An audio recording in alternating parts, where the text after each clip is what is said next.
Hello and welcome to The Price of Music, the show that looks at the money behind the music industry with me, Steve Lamack, and Music Ally's Head of Insight, Stuart Dredge. How was Christmas and New Year in the Dredge household?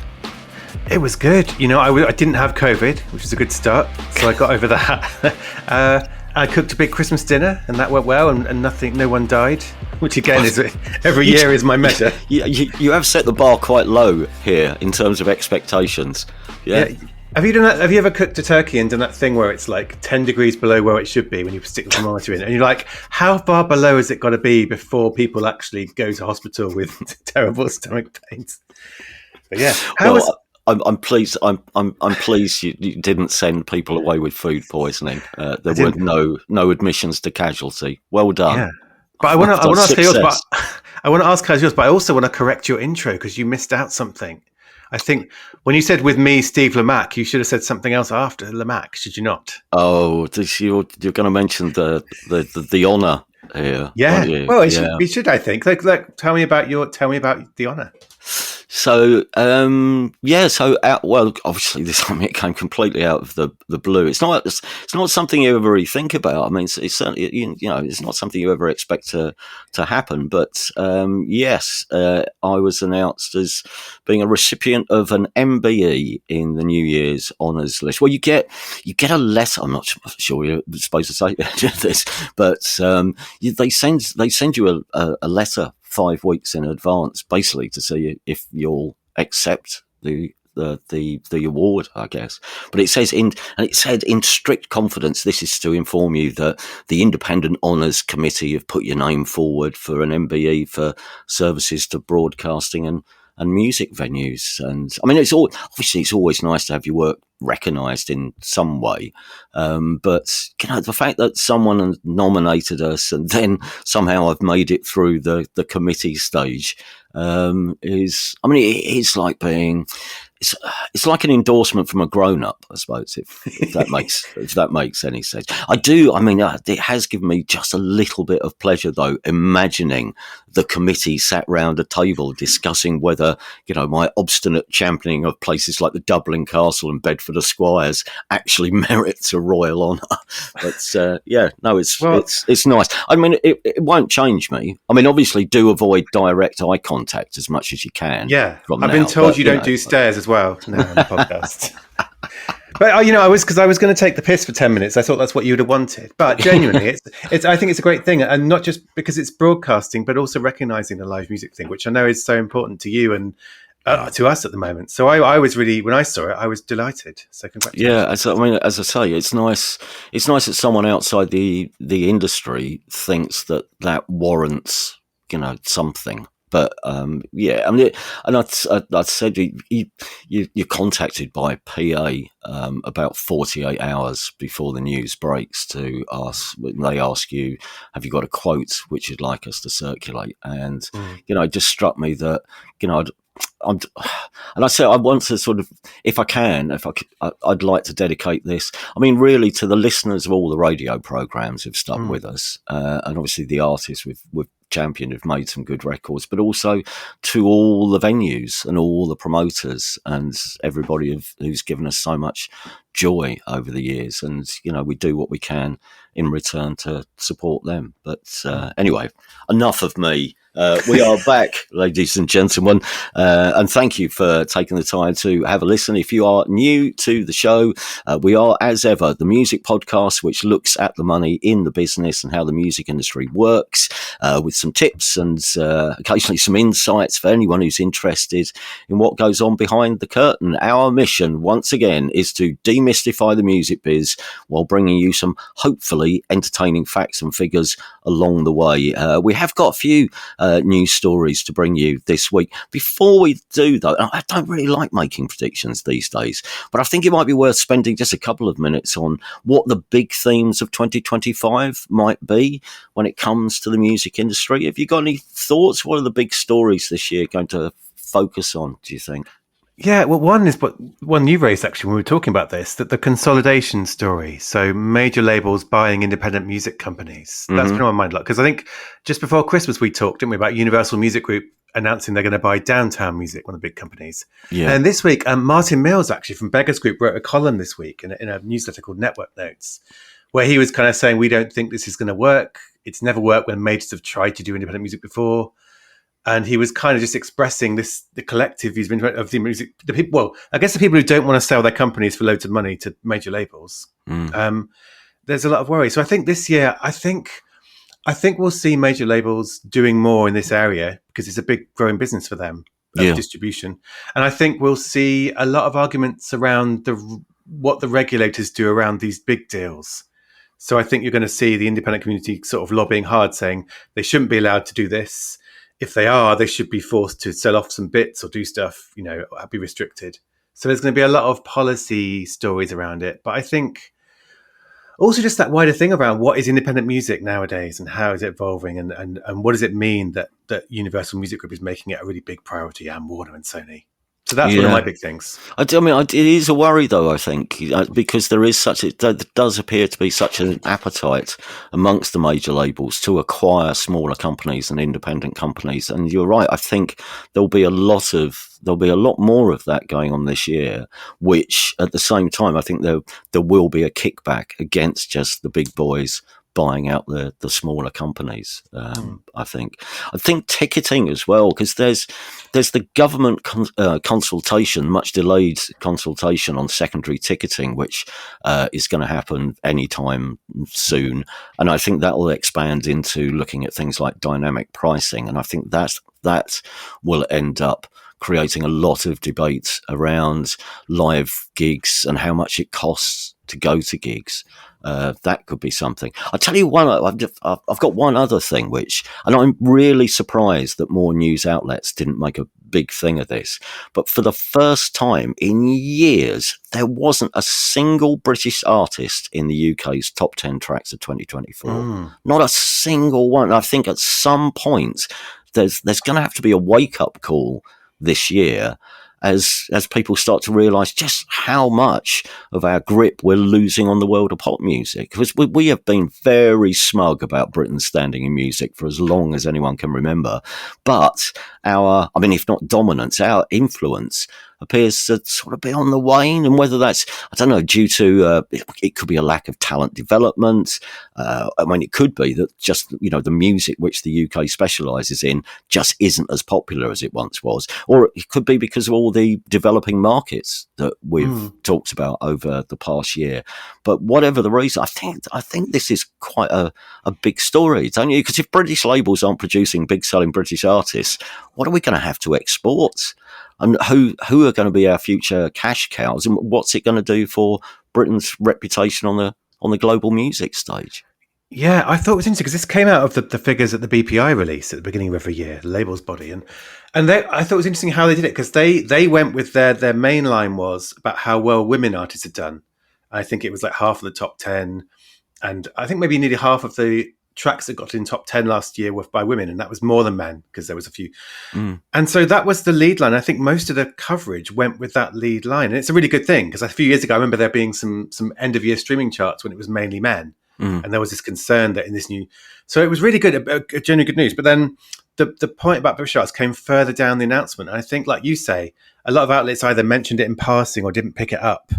But it's something the BPI is worried about, and they're trying to get the government to give them more support, more funding to correct this. So yeah, I think we'll be talking about this a lot this year. And like we've done it before, haven't we? Like, one of the things I think is, some of these reasons are good. Like you say, there's lots of Afrobeats is coming through, and K-pop is coming through, and reggaeton from Latin America. And as a listener, that's quite exciting.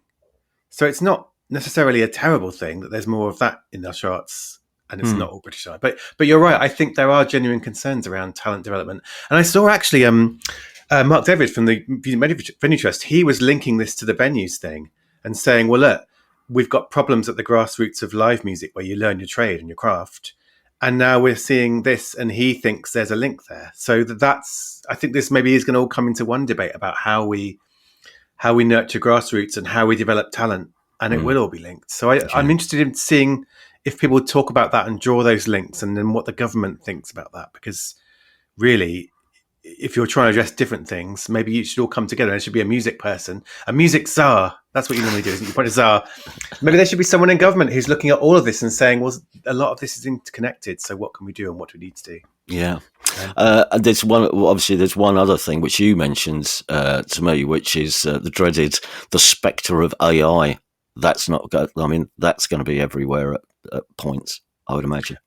I'm going to make you a new song every week this year. That's my promise to you, until you like one. No, I think it's going to be really interesting because last year I think we talked about AI a lot, didn't we? Like last year was the big breakout year for AI and music in terms of news stories. I think what's going to happen this year is we're going to see how the first lawsuits go in terms of labels suing AI companies. Like we're going to see whether they go to court, whether they get settled. I think we'll see regulations run out. So we're going to see governments trying to figure out, right. I mean, this is happening in the UK, actually, with some stories about this in December. But the government is trying to figure out how do we make it possible for AI companies to train their models while also respecting copyright and getting artists paid. So we're going to see and I think we'll see some licensing deals. I think we'll see some more, like music company X has licensed AI company Y to do things properly. So I think we're going to see a lot of positive news around figuring out how this happens without harming artists. That's my hope. I'm really an optimist around this. Like it could all go. I mean, Elon Musk could create an AI that destroys the world. Is the other thing here, but in a positive sense, I hope we're going to see some good moves on figuring this out.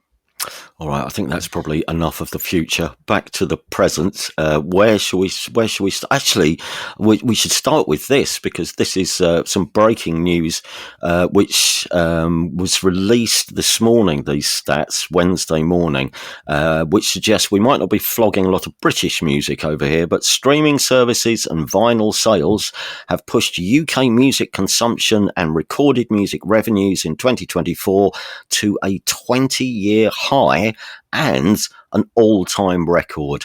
Who's come up with these figures and how do they work all this out? Yeah, well, this comes from the Entertainment Retailers Association, ERA. So they represent record stores, but also streaming services. So anywhere where money's being spent on recorded music. And yeah, so it was £2.39 billion is what we spent on recorded music last year. And that beats the previous high from 2001, although I suspect it doesn't take inflation into account maybe, but in terms of pure number. Yeah. And yeah, spending on music was up by 7.4%, including a 6.2% rise for physical sales and 7.8% for streaming subscriptions. So that's another part of this. Is like physical sales are still increasing. Vinyl's driving that. And these figures don't include advertising. It's just what people are spending on music. So you can add on to this advertising on Spotify's free tier, advertising on YouTube. So it's positive news. I mean, like there's always a lot of talk in the industry, I think, about are we going to reach a ceiling where things aren't growing anymore? Where do streaming subscriptions run out? Does vinyl stop growing? But last year, no, good growth. And yeah, everyone seems very positive about it. And I think ERA was saying their point was that this the combination that's good here because physical sales may be kind of quite a small percentage of the market nowadays. I think streaming is, I didn't get the figures. I think streaming is about 88% of what we listen to. I don't know. But vinyl particularly, it's good money in terms of sales. So it's a healthy thing to have that alongside streaming growing. You just mentioned AI and legal battles, and I promise you, dear listeners, that however many AI stories are thrown at us or we come across, we won't overwhelm you. We will be picking and choosing the important ones. But this is worth a mention, I think, because there has been some movement in an ongoing legal battle between a group of music publishers and the AI startup Anthropic.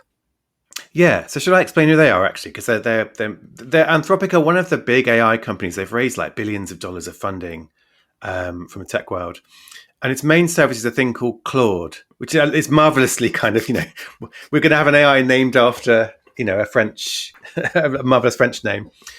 Claude is like ChatGPT, so you can go and chat to it, get it to do things for you. It's one of those AI models. And this lawsuit started before we even began this podcast, actually, back in 2023. And it's a group of publishers, including Universal Music Group and Concord, some of the big publishers in the world. And they sued it, accusing of copyright infringement, saying that Claude had been trained on their lyrics. So obviously publishers own the copyright for the lyrics of songs. And that you could get it to tell you those lyrics in response. You could ask it what the lyrics are to a songs by Katy Perry and the Rolling Stones, and it would tell you, which in terms of infringement is copyright infringing, because it's kind of publishing the lyrics to you. There was one of my favorite. I mean, I don't have a chart of my favorite ever legal filings, but if I did, back in November, the publishers had this filing in the case, and they revealed that they managed to get Claude to mash up Elton John and Sir Mix-a-Lot. And it came out with this lyric, like a candle in the wind, bouncing merrily along. Your butt was bigger than them all. Goodbye, yellow brick butt. And that's a legal filing. So it's just like, so this is a case all about that kind of, if you ask an AI, tell me lyrics or mash up lyrics, and it does it, then the publisher says it's good. So anyway, that's been going on since 2023. And over Christmas, the publishers reached agreement on one point with this company, Anthropic. So Anthropic is going to put some guardrails in place to stop this copyright infringement happening. And I think we'll be mentioning this word guardrails a lot this year. Like in AI generally, you hear it a lot. Like anything where AI could do a terrible thing, a bad thing, or an illegal thing, people say, we're going to put some guardrails in place to stop it. You know, is an AI going to infringe on lyrics? We'll put some guardrails to stop it. Is an AI going to kill everyone and enslave, humanity? We'll put some guardrails in place to make sure not. So that's what's happened here. I think it says, right, we're going to put these things in place. We're going to stop this happening. And if publishers spot copyright infringement happening on Claude, the AI, they can tell Anthropic, and it's promised that it will investigate and tell them and what it's doing about it. So this one part. Sorry, just before you go, here's a question: can AI unlearn something? So can you, if it's been trained on or has learnt the lyrics to some songs, are you then able to take those lyrics away? Do you see what I mean? I don't, because obviously you can tell I'm not very good with technology. No. If they find that there's been a copyright infringement because AI has absorbed these lyrics and can quote the lyrics back to you or mash them up with somebody else, how can you stop that then happening in the future? Yeah, no, it's a perfect question. Like, it's the important question, really. So the answer to that, I think, is you, as Anthropic, say you put something in place that says, right, if someone's asking me for lyrics, like tell me Queen lyrics, you say I can't do that. That's not allowed. Like you see that on ChatGPT. You can ask ChatGPT some things, and it will say I can't do that for you. I won't do that. So it's about the outputs, about what comes out. I mean, you can't untrain it in that sense. And that's one of the things in this case is the publishers put a statement out saying we welcome this. It's really good that they're going to stop it outputting copyright infringing lyrics. Gotcha. But the case is carrying on, and we are still cross about it having trained on our lyrics without permission. And that's something that hasn't been settled yet. Like if a chatbot tells you lyrics, that is copyright infringement, and everyone is accepting that. In terms of if you train it on stuff without asking the publisher and paying them, that's still to be settled. That's why there are these lawsuits. So that's not definitely legal. Publishers say it is, and they say the process of training an AI involves copying the lyrics, in which case you are infringing it. But that's yet to be settled. So the publishers say, look, we welcome this. It's a good step forward, but the case isn't over. It doesn't mean that we've ended the case. We're still. So we're going to hear about this case again this year. It's one of the big ones. Alongside the ones where labels are suing AI firms over infringement of recordings. Okay. Also, in the press last week, you may have seen record Glastonbury Festival profits, which covers the year. Well, the accounts are up to 2024, are they? Does it? Yeah, March. So before March 24. So it's for the festival of 2023. And I guess, I mean, I'm not sure how their money flows in. I mean, I guess some money must be flowing in for the 2024 event by March. But yeah, because you've been down this rabbit hole before. I remember you saying about you were trying to get to, I think, didn't you for a previous show try to get to what money they were making? And it's because it's a complicated setup, different companies, isn't it? They declare different numbers. Yeah, they are. Figures can be hard. Yeah, I mean, I had a quick look at the new accounts. I mean, obviously, I'm not a trained accountant, but they do seem to bear out what the press have been reporting. I mean, you would need a proper accountant to give the books a forensic once over just to make certain. But what are the figures? I mean, it is they've made a lot of. Well, the turnover is huge and the turnover is up. The profit is not as big as maybe people might think. Yeah. So in the year to March 2024, its revenues were up 20% to £68.4 million. And And then the pre-tax profits nearly doubled to 5.9 million. So yeah, revenues of 68.4 million, pre-tax profits of 5.9 million. And that year included, it donated 5.2 million pounds to partner charities. So that's like WaterAid and Greenpeace and Oxfam, which is good. And it spent 3.7 million buying land in June last year, because that's obviously part of Glastonbury. They have to buy land every so often, whether it's for expanding. But yeah, I think that the genuine message was business is good. And they had 2 dry Glastonburys in a row, which is obviously good. And I think they said that having those 2 dry successful ones in a row has helped them replenish their reserves, which of course Glastonbury, like everyone else, had the big COVID hit, didn't they, in those 2 years when you couldn't do it. Yeah. So positive news, really, in terms of it's profitable. I mean, I read the story and I wrote about it, and I thought it's interesting though, because that gives you a sense of that's the profit Glastonbury makes, which is massive. And it makes you realise why a lot of the small festivals, which operate on much tighter margins, are still struggling. So this is the successful one, the biggest one, but it doesn't mean that the smaller ones aren't doing so well. Yeah. If anyone's interested, by the way, just go to Companies House, the Companies House website, and you'll find Glastonbury's annual accounts there. There are a handful, as you say, of different companies listed at Worthy Farm, but I think the one you want is Glastonbury Festival Events Limited. But yes, good news for Glastonbury and the charities it supports. Although if you're an artist who's been told that there's no money to pay you to play and you're doing it for the exposure, might be a bittersweet headline, I imagine. But actually, talking of Glastonbury, this is right on the fringe of our remit, but did you see that bizarre Neil Young Glastonbury story? One first day rant, I'm not playing Glastonbury. Day 2, I am playing Glastonbury. Yeah, which I'm quite fond of a Neil Young rant. Like, I've covered a few of them over the years, because he had a lot to do with digital music over time. But right, yeah. Because they literally only announced Rod Stewart so far, hadn't they, at the time? That's the only person confirmed to play. And then Neil Young said, I'm not playing. It was like, will you announce? But yeah, so I went back through to figure out what happened. So he wrote this post on his own site, because often that's where he publishes his views first. Yeah. And he said, we're not playing. And he was about the BBC. He said the BBC wanted us to do a lot of things in a way we were not interested in. It seems Glastonbury is under corporate control, which is kind of, I think, made a lot of people here go, what? The BBC is controlling Glastonbury. And I was writing up that story the next day, and I went looking for that blog post, and it had been taken down. And then I wondered, I wonder if behind the scenes. And then lo and behold, he put a new one up saying, due to an error in the information received, I decided not to play the Glastonbury Festival, which I've always loved. Happily, the festival is now back on our itinerary, and we look forward to playing. And then, this is where we should talk about. Emily Evis actually posted on Instagram as well around the same time, saying, delighted about this, he's headlining the Pyramid stage. Neil Young is a headline. This has passed me by. Neil Young and his band, what are they called? Yeah. Chrome Hearts? The Chrome Hearts, yeah. Chrome Hearts, sounds right. Headlining the Pyramid Stage in 2025.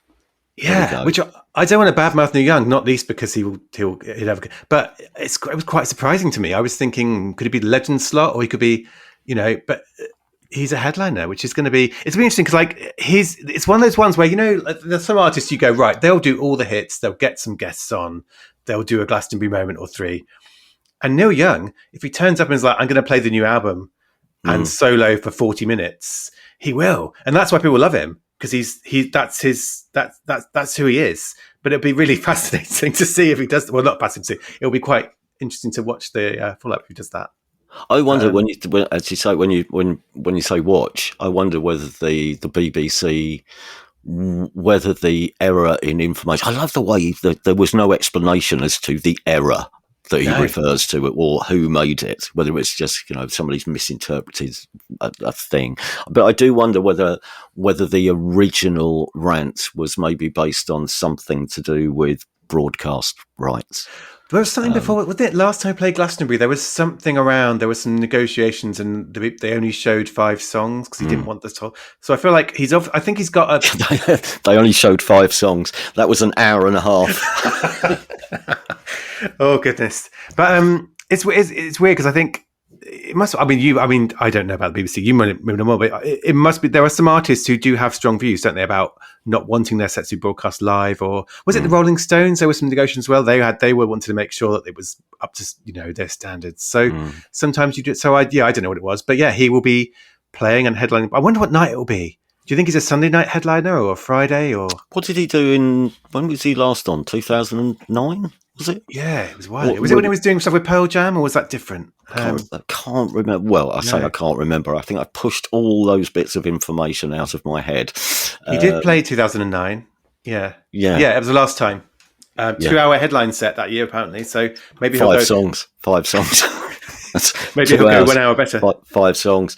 Anyway, well done, Neil, for filling what has obviously been a very quiet news day, or two news days, in fact. Well done.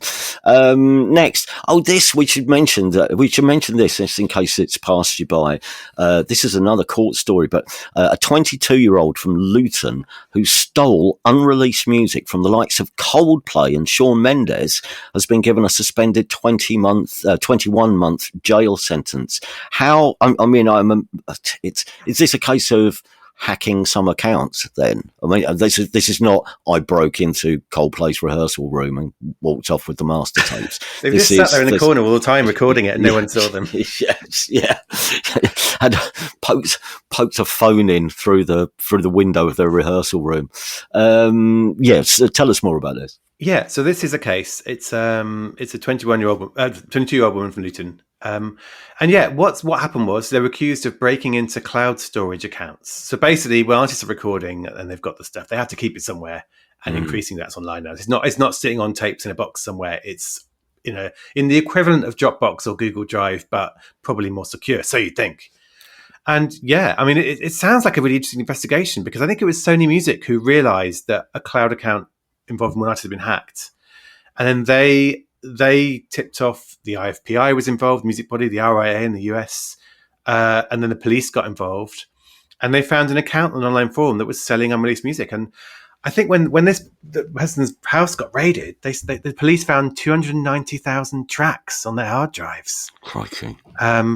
And they reckon they made an estimated 42,000 quid between, I think it was like 2021 until the beginning of 2023. That's when the raid happened. So it's a little while ago. And so they've been given a 21-month suspended jail sentence and 180 hours of unpaid work, which I guess is what you call community service nowadays. So they've not gone to prison, but it was interesting, not least because a lot of the coverage, the headlines were dark web dealer.